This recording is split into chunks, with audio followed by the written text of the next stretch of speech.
Picture this. It's 2 a.m. and you're staring at your phone screen, watching 3 dots appear and disappear as someone types, then stops. The person you care about most in the world has left you on read for the 3rd day in a row. Your mind races. Did I say something wrong? Are they losing interest? Why does it feel like the harder I try, the further they drift away? If this scenario makes your chest tighten with recognition, you're not alone. There's a psychological phenomenon so common, so universally experienced, yet so poorly understood that it's destroying relationships every single day. Today, we're going to unpack the brutal truth about why the people who love you most often ignore you most, and more importantly, how to break this cycle forever. By the end of this deep dive, you'll understand the hidden psychology behind this painful paradox, learn the ancient wisdom that can transform your relationships, and discover why the solution isn't what you think it is. Let's begin. Human psychology operates on a principle called hedonic adaptation, our tendency to return to a baseline level of satisfaction despite positive or negative events. Remember when you first got your smartphone? You probably checked it constantly, marveled at its features, and treated it like a precious artifact. Now, it's just another object you barely notice. The same mechanism applies to relationships. When someone is consistently available, our brains literally stop registering their value. This isn't cruelty, it's evolution. Our ancestors needed to notice new threats and opportunities, not spend mental energy appreciating the familiar. The Stoic perspective. Marcus Aurelius wrote extensively about impermanence in his Meditations. He practiced a mental exercise called negative visualization. Imagining the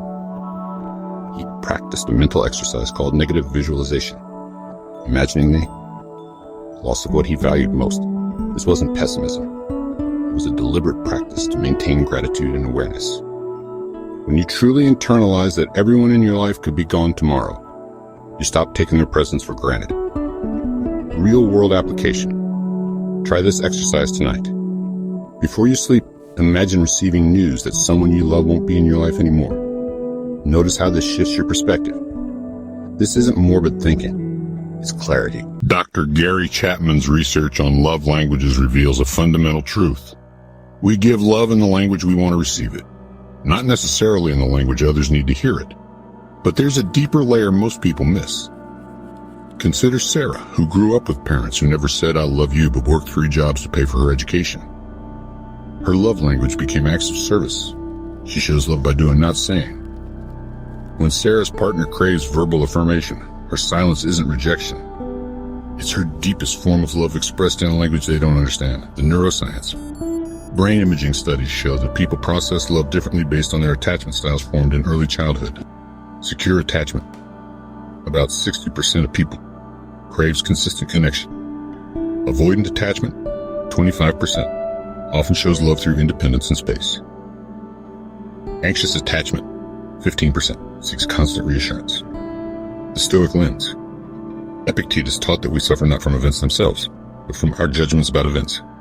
Your partner's silence isn't inherently negative. Your interpretation makes it so. Here's where it gets psychologically complex. Sometimes, people who love you most will unconsciously create distance to test the relationship's foundation. This isn't manipulation. It's an instinctive behavior rooted in evolutionary psychology. The attachment theory explanation. Those with anxious attachment styles often push away what they want most to see if it will come back. It's a subconscious way of asking, "Do you love me enough to stay even when I'm not perfect?" The Stoic response. Marcus Aurelius advised, "You have power over your mind, not outside events. Realize this and you will find strength." Instead of reacting to the test, recognize it for what it is, their fear, not your failure. The closer someone gets to your heart, the more power they have to break it. This creates a psychological phenomenon called approach avoidance conflict, simultaneously wanting and fearing emotional intimacy. Research insight. Studies by Dr. Brené Brown show that vulnerability is the birthplace of love, creativity, and belonging. Yet our brains are wired to perceive vulnerability as danger. The people who love you most might pull away precisely because the stakes feel so high. The Stoic solution. Seneca wrote, "Every new beginning comes from some other beginning's end." Accept that vulnerability in love is inevitable. The fear of loss often causes more suffering than loss itself. When someone becomes less available, they automatically become more valuable in our minds. This isn't shallow. It's hardwired into our psychology. The brain's reward system, driven by dopamine, responds more strongly to intermittent reinforcement than consistent reward. The dating app phenomenon. Why do people become obsessed with matches who respond sporadically but lose interest in those who text back immediately? It's the same principle. Uncertainty drives desire. The Stoic antidote. Focus on what you can control. Your own worth, your own peace, your own growth. As Epictetus taught, don't demand that things happen as you wish. Instead, wish that they happen as they do happen, and you will go on well. People who have been hurt before often construct elaborate emotional defense systems. These walls aren't built to keep you out specifically. They're built to keep pain out generally. Unfortunately, walls that keep out hurt also keep out love. The trauma response. When someone has experienced betrayal, abandonment, or emotional abuse, their nervous system becomes hypervigilant. Getting close to someone triggers their fight or flight response, even when they consciously want the connection. The patience practice. Stoicism teaches us that changing others is impossible. Understanding them is liberating. Instead of taking their walls personally, recognize them as evidence of their history, not their feelings about you. Sometimes when people pull away, it has nothing to do with you and everything to do with their internal world. They might be processing trauma or grief, dealing with mental health challenges, facing major life transitions, struggling with self-worth issues, working through family or career stress. The projection problem. We assume others' behavior is about us because we're the center of our own universe. But everyone else is the center of theirs too. Their distance might be self-preservation, not rejection. The Stoic perspective. Marcus Aurelius reminds us how much trouble he avoids who does not look to see what his neighbor says or does. Focus on your own path rather than interpreting others' every move. Not all love is pure or selfless. Some people love you for what you provide, not who you are. They might love your emotional support during their tough times, your success and how it reflects on them, your reliability when they need something, your ability to make them feel better about themselves. The hard truth. This doesn't make them evil. Most human love contains elements of self-interest. The key is recognizing it so you don't invest more than they're capable of returning. Stoic acceptance. Seneca taught that expecting others to love us perfectly is a path to suffering. Accept love as perfectly is a path to suffering. Accept love as it is offered, not as you wish it were given. The more desperately you pursue someone's attention, the less attractive you become. This isn't just about playing games. It's about fundamental human psychology. Desperation signals low value, while self-possession signals high value. When you chase, you're essentially saying, I need you more than you need me. This creates an imbalanced dynamic where the other person unconsciously feels pressured and seeks to restore balance by creating distance. Focus on your own life with such intensity that others become curious about your energy. Be like the rocky headland which the waves constantly break. It stands firm, and round it the seething waters are laid to rest. When you stop chasing and start focusing on yourself, several psychological principles activate. People become more interested in incomplete or interrupted tasks. Independence signals that you have other options. Humans are naturally drawn to what requires effort to obtain. This doesn't mean playing games or being deliberately cold. It means genuinely investing in your own growth, goals, and happiness to the point where others' approval becomes nice to have, not necessary to have.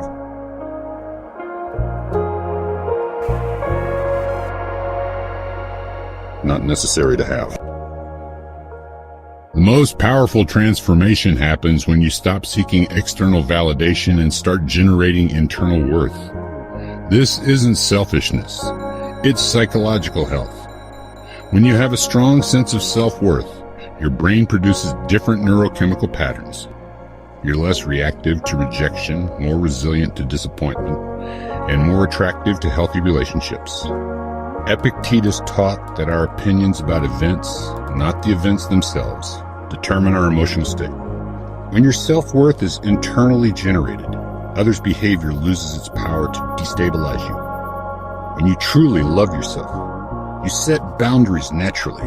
You don't tolerate disrespectful behavior. You attract people who appreciate your strength. You repel those who would exploit your weaknesses. You become a source of stability for others. The less you need love from others, the more love you tend to receive. This isn't a strategy.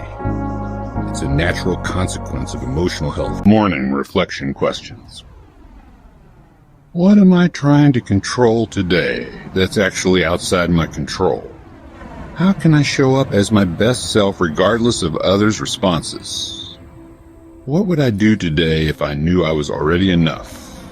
Evening review practice. When did I react emotionally to someone else's behavior today?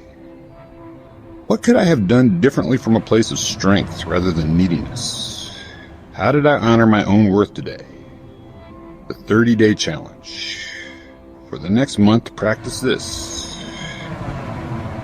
Every time you feel the urge to chase someone's attention, redirect that energy into something that improves your own life. Exercise, read, create, learn, connect with other people, pursue a goal. Notice how this shift changes not just your relationship with yourself, but how others respond to you. The cruel irony of human connection is that the tighter we grip, the more likely we are to lose what we're trying to hold. But when we learn to love with open hands, offering our best while remaining unattached to specific outcomes, we create space for authentic connection to flourish. Remember, the people who love you most might ignore you most not because they don't care, but because they're human. They're struggling with their own fears, their own walls, their own imperfect ways of expressing love. Your job isn't to fix them or chase them or prove your worth to them. Your job is to become so grounded in your own value, so committed to your own growth, so at peace with your own company that you become a lighthouse, steady, strong, and shining your light regardless of whether ships choose to dock at your shore. The ancient Stoics understood this thousands of years ago. True strength comes not from controlling others, but from mastering yourself. True love flows not from desperation, but from abundance. True peace comes not from getting what you want from others, but from wanting what you already have within yourself. Choose yourself. Choose growth. Choose growth. Choose peace. The right people will recognize your light and choose to walk alongside you. And for those who don't, that's their loss, not your failure. As Marcus Aurelius wrote in his final meditation, death smiles at us all, but all we can do is smile back. Life is too short to spend it chasing shadows. Step into your own light instead.